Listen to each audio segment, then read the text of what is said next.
ఎదిరింటోళ్ళ గురించి అయినా, పక్కింటోళ్ళ గురించి అయినా, నీ ఫ్రెండ్ గురించి అయినా, నీ కుటుంబ సభ్యుల గురించి అయినా నువ్వు ఎప్పుడో ఒక ఒపీనియన్ ఏర్పరచుకొని ఉంటావు.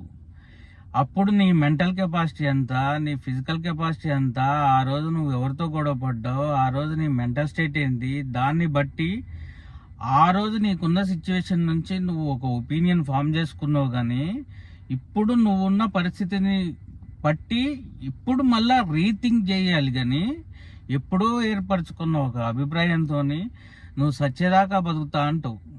అది మెయిన్ ప్రాబ్లం.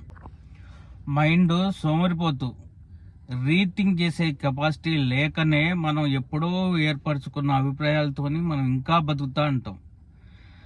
అది ఇప్పుడు ఉన్న ప్రస్తుత పరిస్థితిని, ప్రస్తుత వాస్తవాన్ని బట్టి మీరు ఒపీనియన్ ఫామ్ చేసుకోండి.